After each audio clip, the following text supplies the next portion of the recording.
بسم اللہ الرحمن الرحیم۔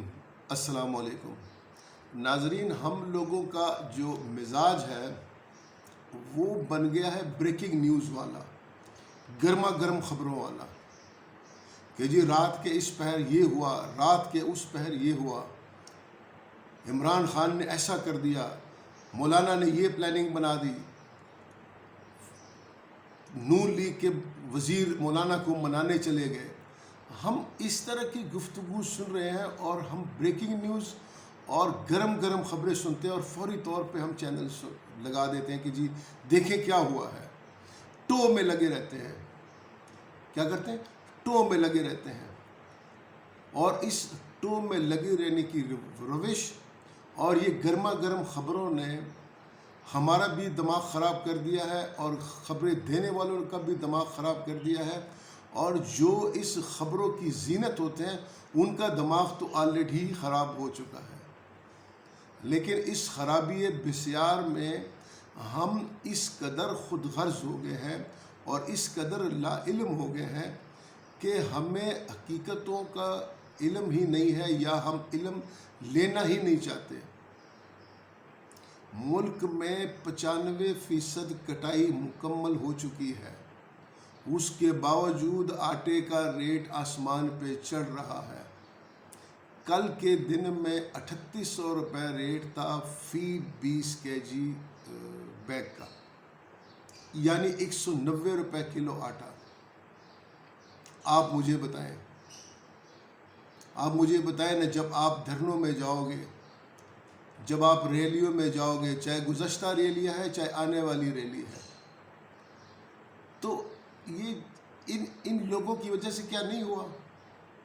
کیا ہم میں سے کوئی ایک بھی بندہ اس بات سے انکار کر سکتا ہے کہ پچھلے 25-30 سال میں کم از کم جتنے بھی پروونشل یا صوبائی اسمبلی کے ممبران بنے ہیں ان کا 99.9% وہ لوگ بنے ہیں، چاہے وہ جیتے ہیں چاہے وہ الیکشن ہارے، وہ لوگ بنے جو ڈالوں میں آتے ہیں۔ کس میں؟ ڈالوں میں آتے ہیں، اور جن کے ساتھ کلاشنکوفوں والے خود ہوتے ہیں یا خود وہ کلاشنکوف لے کے پھرتے ہیں، وہ ہم سے ووٹ مانگتے ہیں۔ تو جب آپ ان کو ووٹ دو گے اور جب آپ ان کو سلیکٹ کرو گے تو پھر ایسا ہی اس ملک میں ہوگا۔ لیکن المیہ یہ ہے کہ آپ صحیح بات سنتا بھی کوئی نہیں۔ مطلب اس ویلاگ میں اگر ابھی عمران خان کی تعریفیں کرنی شروع کر دوں اور بریکنگ نیوز دینی شروع کر دوں اور نواز شریف کی تعریفیں کر دوں اور مولانا کے خلاف بولوں تو ہاتھوں ہاتھ یہ ویڈیو بکے گی اور یہ لوگ دیکھیں گے۔ لیکن اگر حقیقت کی بات کی جائے، ایک دوسرے کی پوچھنے کی بات کی جائے کہ سراؤنڈنگ میں دیکھیں کہ یار ان لوگوں نے تو اپنے گھر بھر دیے ہوئے ہیں۔ میں لکھ کے دینے کے لیے تیار ہوں کہ یہ جتنے اس وقت پولیٹیشین ہیں، چاہے وہ پوزیشن میں ہے چاہے وہ گورنمنٹ میں ہے، انہوں نے اگلے 100 سال کا راشن کا بندوبست اپنی نسلوں کے لیے کر چکے ہیں۔ یہ ان کے بڑے بھی گورنمنٹ میں یا خود بھی گورنمنٹ میں، ان کے بچے بھی گورنمنٹ میں ہوں گے، اقتدار میں ہوں گے۔ خواری تو عوام کی ہوگی۔ کیا عوام کو نہیں پتا؟ کیا مجھے نہیں پتا یا آپ سننے والوں کو نہیں پتا کہ کتنی بے روزگاری آ گئی ہے؟ آپ جائیں نا کسی تندور پہ روٹی لینے جائیں نا، دیکھیں کتنے لوگ حسرت بری نگاہوں سے آپ کو دیکھتے ہیں۔ آپ کسی فروٹ کی ریڈی پہ کھڑے ہو جائیں اور سائڈ پہ دیکھیں 10 بندے آپ کی طرف متوجہ ہوں گے کہ یار ہمیں بھی کچھ یہ دے۔ لیکن یہ تب آپ محسوس کرتے ہیں جب آپ میں کوئی حس ہوگی۔ ان ظالموں نے ہماری وہ حس ہی ختم کر دیا ہے کہ ہم ایک دوسرے کی تکلیف کو محسوس کر سکیں۔ ہمیں پارٹی بازیوں میں ڈال دیا، اور پارٹی بازیوں میں کیا دشمنیوں میں ڈال دیا آپس میں۔ ہم جب یہ ویڈیو ریکارڈ کر رہے ہیں تو اس وقت تک ترکیہ کا جو الیکشن ہو رہا ہے اس کا رزلٹ نہیں آیا، لیکن طیب اردگان صاحب کی ایک سٹیٹمنٹ نظر سے گزری ہے جس میں انہوں نے کہا کہ ترکیہ کے عوام کو کوئی بھی شکست نہیں دے سکتا۔ یہ بات ٹھیک ہے کہ عوام کو کوئی بھی شکست نہیں دے سکتا، لیکن ہمارا المیہ یہ ہے کہ ہماری عوام خود کو ہی شکست دے رہی ہے۔ عوام کو مارنے پہ تلی ہوئی ہے۔ وہ بڑے اوپر بیٹھے ہیں، 2 دن بعد ضمانتیں ہو جاتی ہے، 3 دن بعد ضمانتیں ہو جاتی ہیں، اور جب جیلوں میں ہوتے ہیں تو بنگلوں میں بٹھا دیے جاتے ہیں۔ اے سی لگائے دیے جاتے ہیں، اے کلاس دی جاتی ہے، بی کلاس دی جاتی ہے، لیکن یہ سارے ٹرٹری جو جب اٹھائے جاتے ہیں، جس طرح آج کل اٹھائے جا رہے ہیں، تو ان ٹرٹریوں کو تو اللہ معافی دے جانوروں کی طرح رکھتے ہیں. تو یہاں بھی مار کھائیں گے، ذلیل ہوں گے، معاشرے میں بھی ہوں گے، اور جو بڑے ہیں ان کی جیلوں میں بھی عیاشیاں. عوام جب تک اپنی حص پازیٹیو نہیں کریں گے اور جب تک اپنے ارد گرد کے ماحول کو نہیں دیکھیں گے، معاملے ٹھیک نہیں ہوں گے.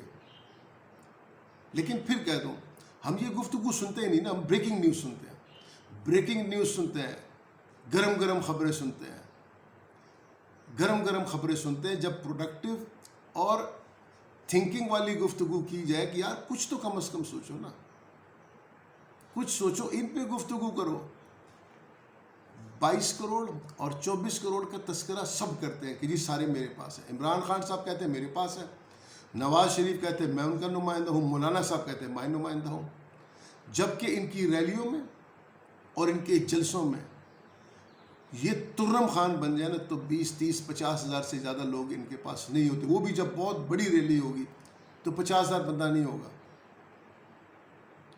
تو اگر 22 کروڑ میں سے یا 24 کروڑ میں سے 50 ہزار بندے، لاکھ بندے بھی نکال دو تو پیچھے جو 99.999 سم تھنگ بنتا ہے، ان کا کیا قصور ہے؟ ان کا قصور یہ ہے کہ وہ بے حس ہیں. کیا ہے؟ وہ بے حس ہیں. کیونکہ یہ 50,000 1 لاکھ لوگوں میں کم از کم یہ حص تو موجود ہے نا کہ یہ ان پارٹیوں کے پیچھے چلے جائیں اور یہاں سے کچھ اپنے لیے کوئی دیہڑی نکالیں. وہ باقی لوگ جو گھروں میں بیٹھے وہ بے حس ہیں، کیونکہ وہ گرم خبریں صرف سنتے ہیں. کیا کرتے ہیں؟ وہ گرم خبریں سنتے ہیں، گرم تجزیے سنتے ہیں. وہ پروڈکٹیو گفتگو نہیں سنتے، پروڈکٹیو تھنکنگ نہیں کرتے. آپ سب سے ریکویسٹ ہے کہ خدا را اپنی نسلوں پہ رحم کریں اور سوچیں، اپنے ارد گرد کے ماحول کو کم از کم سوچ لیں. جو صاحب ثروت لوگ ہیں اس وقت، ان سے گزارش ہے کہ بے روزگاری اس ملک میں بہت زیادہ ہے، لوگوں کو کھانے پینے کے لالے پڑے ہوئے ہیں. آپ اپنے ارد گرد کم از کم لوگوں کو لازمی دیکھیں. کل ایک جگہ بیٹھا، کسی محفل میں تھا، تو وہاں ایک صاحب نے کہا کہ جی کم از کم ہم جو 3 بندے بیٹھے ہیں، ہمیں گندم آٹے کی تو فکر نہیں ہے، مجھے بھی فکر نہیں ہے، تو آپ کو بھی نہیں ہے تو اس کو بھی نہیں ہے. میں نے کہا 1 منٹ صبر کرو، یہ تم نے کیا بات کر لی کہ مجھے فکر نہیں ہے یا تمہیں نہیں ہے یا اس دوسرے بندے کو نہیں ہے. میں نے کہا ہمارے ارد گرد تمہیں پتہ ہے لوگوں پہ کیا گزر رہی ہے؟ میرے گھر میں اگر 2 مہینے کا راشن پڑا ہوا ہے اور میں اس پہ بغلے بجاؤں، اور میرے پڑوس میں یا میرے دوسرا تیسرا گھر اس کے وہ 1 کلو آٹے کے لیے ترس رہا ہو، اور میں اس پہ خوش ہوں کہ میرے گھر میں موجود ہے. لعنت ہو ایسی اپروچ کے اوپر جو اس وقت سب نے اپنائی ہوئی ہے کہ جی میں ٹھیک ہوں. ہم قومی سوچ رکھیں، کیونکہ ہم ان اداکاروں، ان سیاسی اداکاروں اور سیاسی ولنوں کی گفتگو میں عوام کم از کم نہ آئے. ان کو چھوڑ دیں ایک دوسرے کا سر پھاڑنے پہ، لیکن ہم اپنے ایک دوسرے کی کیئر کریں، ایک دوسرے کے حقوق کا خیال کریں. کیونکہ یہ وہ گناہ ہے جو ہم سب نے مل کے کیا ہے. نہ ہم اس طرح کے لوگوں کو بار بار سلیکٹ کرتے، نہ بار بار ان لوگوں کو الیکٹ کرتے. ان کو الیکٹ کرتے ہیں، ان کے دادوں کو، والدین کو الیکٹ کرتے تھے، اب ان کو کرتے ہیں. اب یہ ہم سے تقاضا کر رہے ہیں کہ اب ان کے بچوں کو بھی ہم ووٹ دیں گے تاکہ ہمارے بچے بھی ذلیل ہوں. ہم تو ذلیل و خوار عوام ہو گئی ہے، لیکن ہماری آنے والی جو نسلیں ہیں وہ ان کی موجودہ نسلوں سے وہ بھی ذلیل ہو جائیں ان کے ہاتھوں. تو کم از کم یہ اپروچ آگے تو ہم چھوڑ دیں نا. جب ہم ووٹ ڈالیں تو ہم دیکھ کے ڈالیں. دوسرا یہ، جب آپ گفتگو کرتے ہیں تو ہر بندہ اپنے اس پہ لگاتا ہے کہ یار یہ ایسا تو نہیں کہ پی ٹی آئی کو ریپریزنٹ کر رہا ہے، یہ ایسا تو نہیں کہ مولانا کو ریپریزنٹ کر رہا ہے. بھئی ہم کسی کو ریپریزنٹ نہیں کرتے. We are representing Pakistan and the people of Pakistan. موجودہ حالات کا کسی کو اچھا لگے یا کسی کو برا لگے، عوام کو اچھا لگے یا عوام کو برا لگے، خواص کو اچھا لگے یا خواص کو برا لگے، موجودہ بحران کا سلوشن ایک ہی سلوشن ہے اور وہ ہے الیکشن، اور کوئی سلوشن نہیں ہے۔ اگر کوئی اور سلوشن ہے تو وہ انتشار سے گزرے گا۔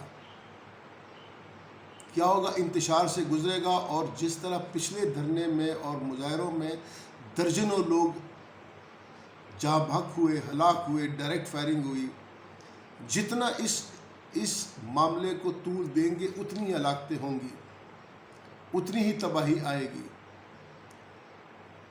The only solution is election۔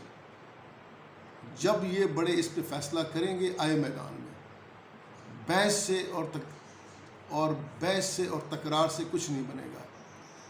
میدان بھی حاضر ہے اور گھوڑا بھی حاضر ہے، لیکن یہ ڈیسیژن نہ عمران خان نے لینا ہے، نہ مولانا نے لینا ہے، نہ ججوں نے لینا ہے، نہ اسٹیبلشمنٹ نے لینا ہے۔ اس اپروچ کو اگر عوام اپنا لے اور عوام اس بات پہ اڑ جائے کہ جی آپ سب جاؤ بھاڑ میں، اس ملک میں آپ الیکشن کریں، اور عوام جس کو ووٹ دے، چاہے وہ ٹیڑھا ہو چاہے وہ سیدھا ہو، اس کو آپ حکومت دیں، عوام اس سے پوچھے گی۔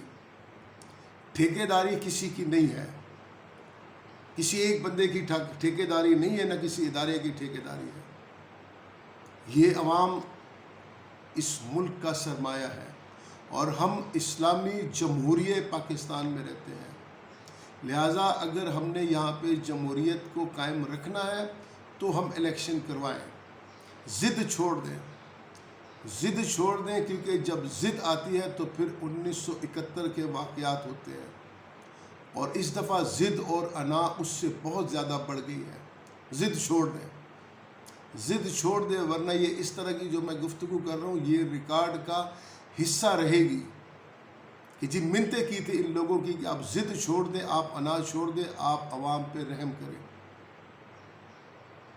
اور آخر میں ایک بات بتا دوں، یہ جتنے بڑے ہیں نا، چاہے وہ کے پی سے ہیں، چاہے وہ پنجاب سے ہیں، چاہے وہ بلوچستان سے، چاہے وہ سندھ، جہاں سے بھی ہے، جو یہ امیدوار ہیں الیکشن کے یا پارٹیوں کے بنے ہیں، یہ اربوں خربوں پتی لوگ ہیں۔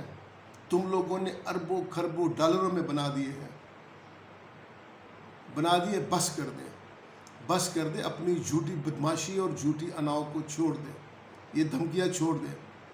اس عوام کا اگر دماغ خراب ہو گیا تو کچھ بھی نہیں بچے گا، نہ عوام کی عزتیں بچیں گی، نہ عوام کے لیے کچھ رہے گا، اور نہ تم لوگوں کے لیے کچھ رہے گا۔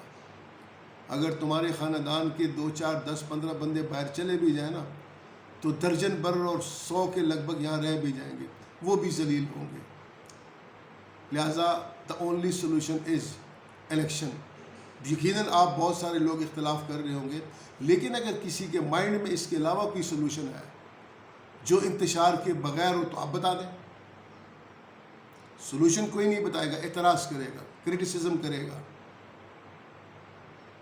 ہم اس گفتگو کو سنیں، اگر سنتے نہیں ہیں تو کم از کم خود سوچیں گے تو حل نکلے گا۔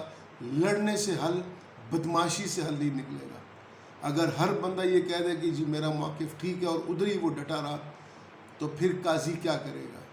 قاضی کچھ بھی نہیں کر سکتا، پھر قاضی پہ ہی پھر سوال اٹھیں گے، اسی کو گالیاں پڑیں گی۔ اللہ تعالی ہم سب کے حال پہ رحم کرے، ہمارے ملک کے اوپر رحم کرے، اور ہمیں ڈھیر سارا حلال رزق دے۔ والسلام۔